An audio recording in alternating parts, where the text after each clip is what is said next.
বস্ত্রগুলো পরেছে সেই পাতলা পাতলা শুকনো শুকনো গোয়ালা। আর কোথায় মহারাজ মথুরা সেই তাগড়া তাগড়া সব কংসের অনুচরগণ সেই বস্ত্রগুলো পরতে গিয়ে এক একটা পায়জামার মধ্যে দুইজন করে ঢুকে যাচ্ছে। এক একটা পাঞ্জাবি মহারাজ যেমন তেমন করে পরে বেঁধে টেঁধে চলছে, চলতে চলতে বলছে কানাই মনে হয় বোধহয় আগেই বেশি ভালো ছিল, এখন তো মনে হয় আরও খারাপ লাগছে, দেখ না যদি কিছু একটু ফিটিং টিটিং একটু কিছু হয়ে যায়। ভগবান বললেন ঠিক আছে চলো। চলতে চলতে ভগবান এক দর্জির কাছে গিয়ে উপস্থিত হলেন। সামনে এক দর্জিকে দেখলেন। ততস্তু বায়কঃ প্রীতস্তয়োর্বেশমকল্পয়ৎ। সেই দর্জির উপরে কৃপা করলেন ভগবান। দর্জি খুব সুন্দর করে বস্ত্র ইত্যাদি পরিমাপ দিয়ে সবাইকে পরালেন। সেখান থেকে যখন চলছে সব রাখাল বালকরা বলছে কানাই একটি কথা বলবো, বস্ত্র হলো ফিটিংও হয়ে গেল, যদি এবার গলায় একটু মালা হতো তাহলে একটু ভালো লাগতো। হ্যাঁ, ব্রজবাসীদের গলা মালা ছাড়া আর ভালো লাগে? ভগবান বললেন আচ্ছা চলো ঠিক আছে দেখা যাক। চলতে চলতে ভগবান সুদামা মালির ঘরে গিয়ে উপস্থিত হলেন। এ হলো সুদামা মালাকার। দীর্ঘদিন ধরে তার মনে অভিলাষা ছিল গোবিন্দের বিষয়ে, যখন থেকে শুনেছে যে আমি যদি নিজের হাতে একবার মালা পরাতে পারতাম। আজ ভগবান হঠাৎ করে তার গৃহে প্রবেশ করেছেন। নন্দনন্দনকে দেখেই তো একদম চমকে গেছে। আহা হা, হে গোবিন্দ তুমি আমার মনের কথা কি করে জানলে? ভগবান বললেন তুমি নিত্য আমাকে মালা পরাতে চাও, আজ আমি তাই তোমার কাছে দৌড়ে এসেছি। ভগবানকে মালা অর্পণ করলেন। রাখাল বালকরা মালা গ্রহণ করলেন। সুদামা মালি বললেন প্রভু আজকে আমার এখানে বিশ্রাম করুন। ভগবান বললেন না না না, এখন অনেক কাজ বাকি আছে, তোমার কাছে পরে আসো। তার উপরে কৃপা করে ভগবান বেরিয়েছেন। দেখুন এই হলো সুদামা মালি। আরেকজন সুদামা হয়েছেন, তিনি ছিলেন ব্রাহ্মণ, ভগবানের বন্ধু, গুরুকুলে যার সঙ্গে বন্ধুত্ব হয়েছিল। তার কথা কালকের পাঠে আসবে। প্রেম সে বলো।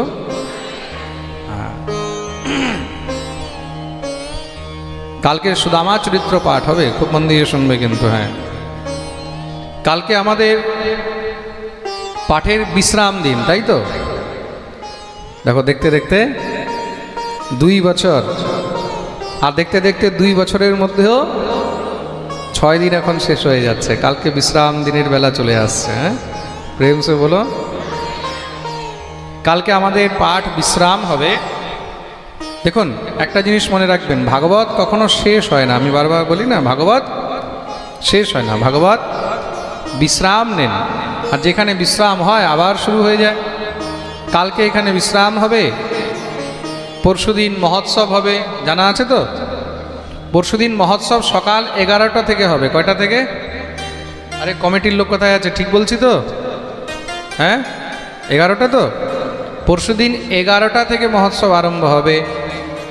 আর সবাই মন দিয়ে শুনবেন, মহোৎসবের মধ্যে সবাই সহযোগ করবেন।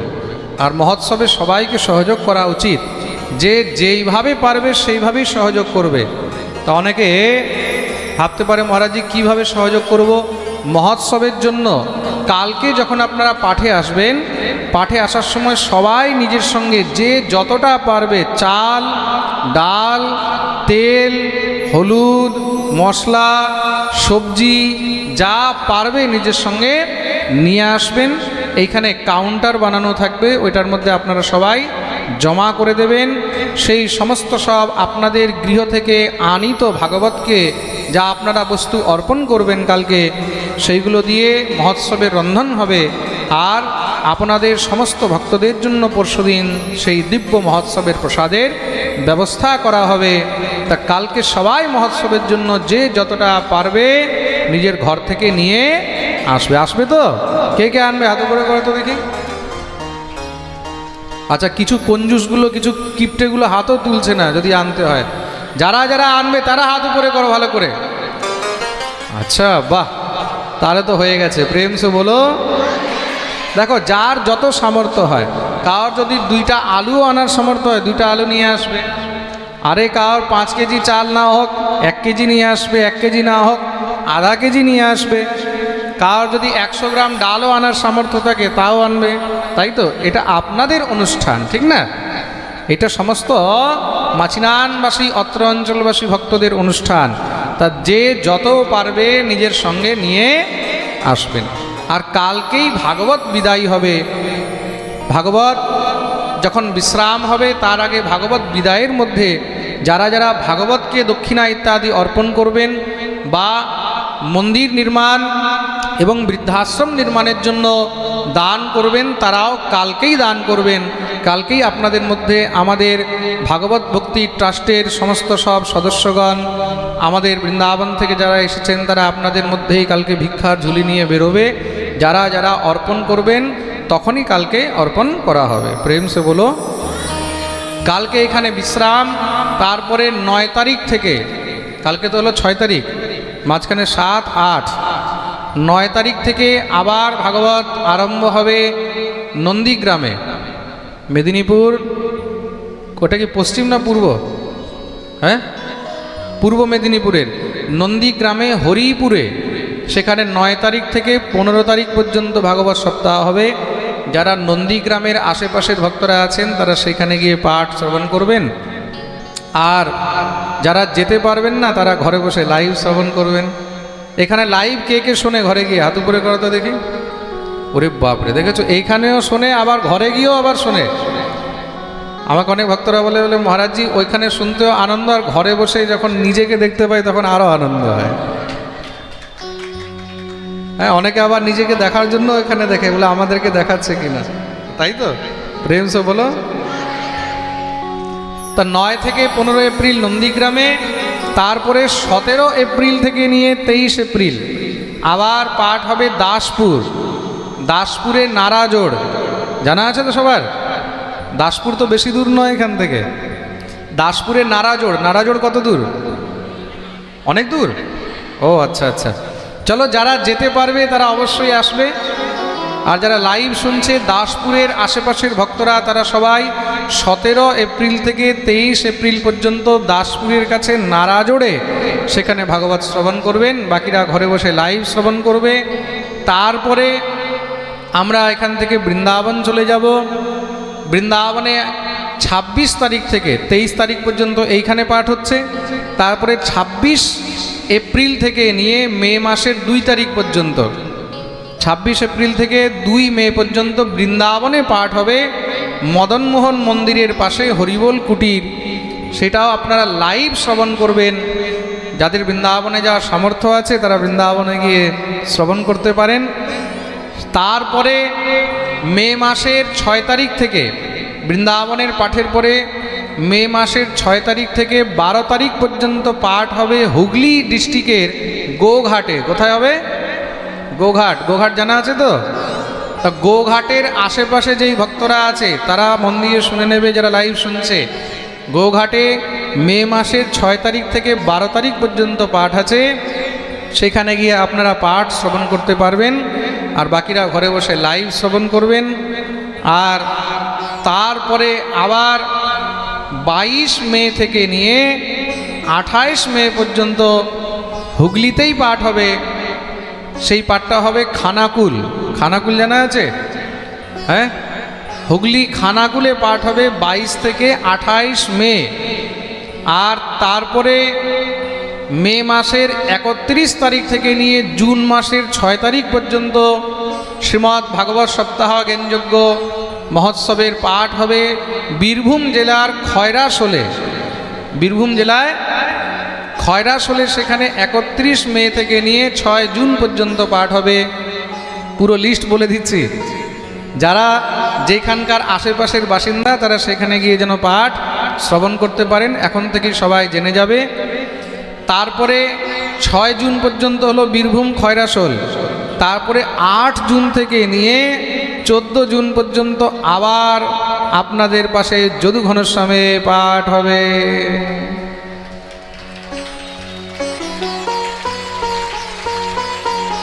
প্রেম সে বলো। শ্বাস নেওয়ার সময় নেই। আমার ঘরের লোকরা তো আমাকে ঘর থেকে বাইরে বের করে রেখে দিয়েছে, বলে বাইরেই থাকো, আর ঘরে আসার দরকার নেই।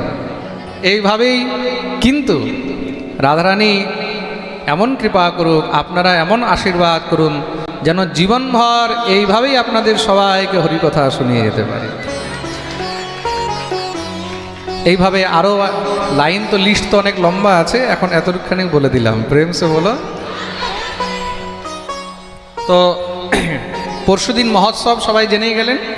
পরশুদিন 11টা থেকে মহোৎসব হবে, তার আগে যজ্ঞ আছে, সকাল 8টা থেকে নিয়ে 10টা পর্যন্ত যজ্ঞ, তারপরে 11টা থেকে মহোৎসব। এখানে মহোৎসব কমপ্লিট করে আমরা এখান থেকে নন্দীগ্রাম বেরিয়ে যাব। বলিয়ে ভক্তবৎসল ভগবান কি। সব রাখাল বালকরা এবার গোবিন্দকে বলছেন, কানাই বস্ত্র হয়ে গেল, ফিটিংও হয়ে গেল, মালাও হয়ে গেল, এবার যদি একটু মাথায় চন্দন হতো তাহলে আরেকটু ভালো লাগতো। ভগবান বললেন, তোমাদের তো দেখছি আস্তে আস্তে ডিমান্ড বেড়েই যাচ্ছে। ওই বাংলা একটা কথা আছে না, বলে আসতে দিলে বসতে চায়, বসতে দিলে খেতে চায়, খেতে দিলে শুতে চায়। হা, তোমাদেরও দেখছি আস্তে আস্তে ডিমান্ড বেড়ে যাচ্ছে।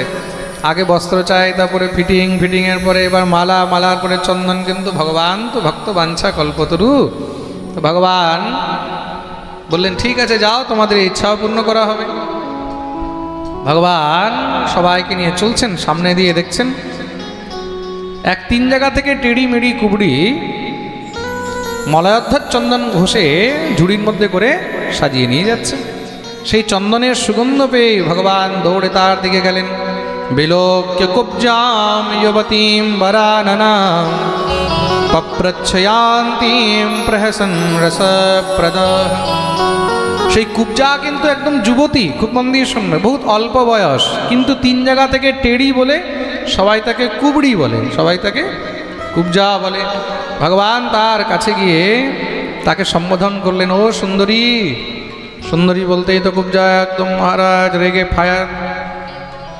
আচ্ছা, 3 জায়গা থেকে টেড়ি মেড়ি কুবড়ি, তাকে যদি কেউ সুন্দরী বলে ভালো লাগবে শুনতে? তার মানে ব্যঙ্গ করা হচ্ছে, উপহাস করা হচ্ছে।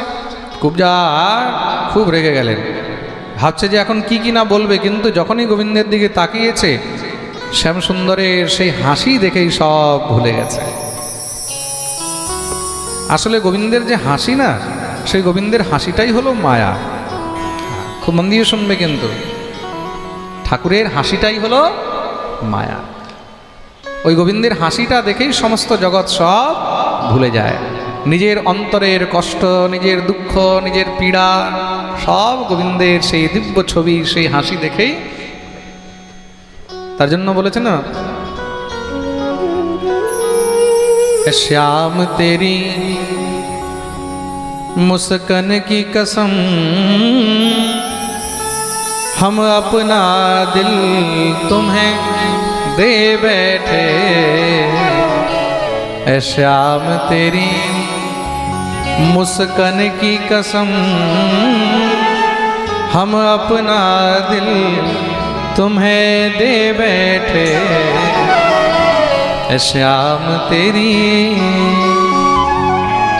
आहा, গোবিন্দের হাসি দেখেই সমস্ত জীব সব ভুলে যায়। কুব্জাও সব ভুলে গেছে। হে শ্যামসুন্দর, জগৎ আমাকে কুব্জা বলে, কুবড়ি বলে, টেড়ি বলে, আর তুমি আমাকে সুন্দরী বলছো? ভগবান বললেন, দেখো, জগতে মানুষ উপরের সৌন্দর্যতা দেখে, আর আমি মনের সৌন্দর্যতা দেখি। আর দেখো, তুমিও টেড়ি, আমিও টেড়া, তা টেড়া টেড়িকে সুন্দরী বলেছে, তার মধ্যে আর গজব কি? সমান সমান হয়ে গেল। আরে ভগবানও তো আমাদের টেড়া, টেড়া না? ভগবানও তো আমাদের বাঁকা, বাঁকা তো কয় জায়গায়? ভগবানও 3 জায়গা থেকে বাঁকা, তাই তো? আগে হলো চরণ বাঁকা, তারপরে হলো কোমর বাঁকা, তারপরে ঘাড় বাঁকা। ত্রিভঙ্গ ভঙ্গিমা রূপম বেণুরন্ধ্র করবল্লভম গোপী মণ্ডল মধ্যস্থম যোগিতে শ্যাম সুন্দরম। ভগবান হলেন ত্রিভঙ্গী, বাঁকা। তার জন্যই ভগবানের এক নাম হলো বাঁকে বিহারী। বলিয়ে বাঁকে বিহারী লাল কি জয়। আহা, ভগবান বললেন, আচ্ছা একটি কথা বলো, তোমার নাম কি?